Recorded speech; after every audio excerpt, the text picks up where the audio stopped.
আহ না, আমরা আগেও গিয়েছি। পিৎজা চেইনের এই রেস্টুরেন্টটা আজকেই প্রথম উদ্বোধন হলো। এটা আসলে আপনারা হঠাৎ করে নোটিস করেছেন, বাট এটা আমরা আগেও করেছি, তখন হয়তো নোটিস করেনি, কারণ তখন আমি আরেকজনের সাথে যেতাম। এখন আমি একা একা যাচ্ছি দেখে আপনাদের কাছে একটু আনইউজুয়াল লাগছে। তো আসলে এটা আগে থেকেই হয়ে আসছে। সে অন্য কাজে ব্যস্ত আছে, এই জন্য তাকে রেখে এসেছি।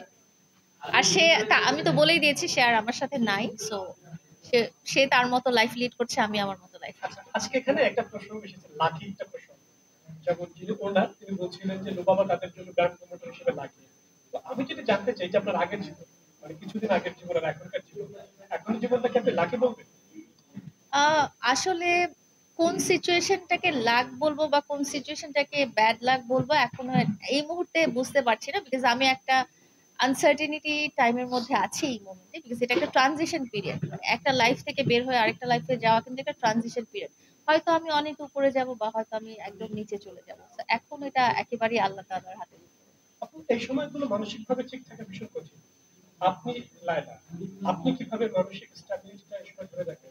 ডেফিনেটলি আমার মনের মধ্যে কি ঝড় চলছে এটা আপনারা আমার জায়গায় না থাকলে কখনোই বুঝতে পারবেন না। এবং মানসিক স্টেবিলিটিটা আমার আসলে এই মুহূর্তে আমি জানি না, আমি আসলে একটা ঘোরের মধ্যে আছি।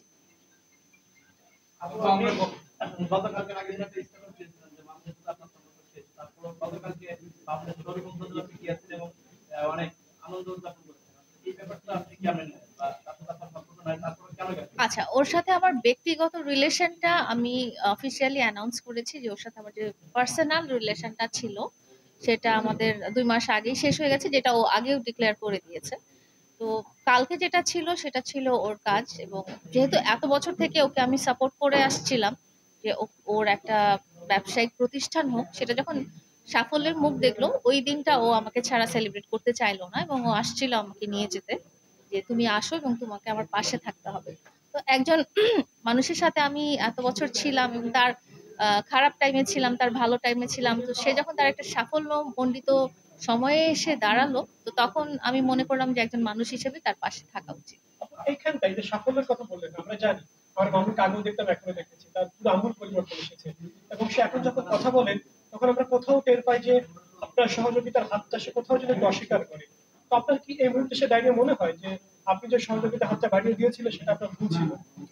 আসলে সহযোগিতা ব্যাপারটা যেটা, সেটাতে কখনো গিভ অ্যান্ড টেক হয় না। এবং আমি যখন তাকে তাকে না, আমি যে কোনো কাউকে যখন সহযোগিতা করতে চাবো, আমার কখনো মনে হবে না যে সে রিটার্ন ব্যাক আমাকে কিছু করবে বা সে আমাকে থ্যাঙ্কস দিবে বা সে আমার কাজটা বা আমার দায়িত্বটা আমি করেছি। এখন অপর মানুষটা যদি অস্বীকার করে তাতেও আমার দুঃখ পাওয়ার তো কিছু নাই, এটা তার ব্যক্তিগত ব্যাপার। আমার ব্যক্তিগত ব্যাপার হচ্ছে আমি একটা মানুষের পাশে থাকতে পেরেছি, এটাই আমার জন্য অনেক বড় ব্যাপার। গতকালকে দেখেছি যে আপনি সেলুন উদ্বোধন শেষে মামুনের বাইকে করে আপনি একসাথে গেছেন, এই বিষয়টা কি? আসলে মামুনের যতদিন থেকে বাইকটা ছিল সবসময় আমিই চড়তাম। তো ওর ওর কালকে বাইকটা ওইটা ওর ছিল না, অন্য আরেকজনের বাইক ছিল। তো ওর ওর মনে হয়েছে যে আমরা এই মোমেন্টটা বা এই শেষের মোমেন্টটা আমরা একসাথে কিছুটা মুহূর্ত কাটাতে পারি, আগে যেরকম কাটাতাম। তো আপনারা আগে হয়তো আমরা বাইকে চড়ার ভিডিও ওরকম দেইনি। তো কালকে যেহেতু অনেক লোক ছিল, আপনারা ভিডিও করতে পেরেছেন এবং দেখেছেন। আপু, এটাও সত্য যে আপনি শারীরিকভাবে আহত হয়েছেন, এবং আমরা দেখেছি, আমি এই কথাটা এই কারণে বলছি, এবং সেটা আপনি ফেসবুকে লিখেছেন। আবার এখনো বলছে সম্পর্ক শেষ হয়ে গেছে, আবার একই সঙ্গে সেলুন উদ্বোধন করছেন ও বাইকে ঘুরছেন। এটাতে একটা পক্ষ বা সামাজিক যোগাযোগ মাধ্যমে কেউ বলে থাকে যে আপনারা ভাইরাল হওয়ার জন্য, আবার নতুন করে আলোচনা আসার জন্য ইচ্ছে করেই এই কাজগুলো ছড়াচ্ছেন, করছেন। এ বিষয়ে আপনার প্রত্যুত্তরটা কি হবে? আসলে প্রিন্স মামুনের তো ভাইরাল হওয়ার নতুন করে কিছু নাই, ও তো আগে থেকেই ভাইরাল।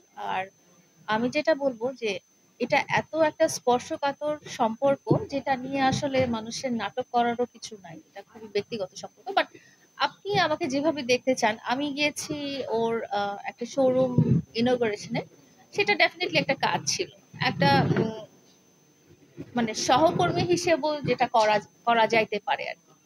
তো ওইভাবেই গিয়েছিলাম। নাটক ডেফিনেটলি আমাদের ব্যক্তিগত ব্যাপারটা নাটক না।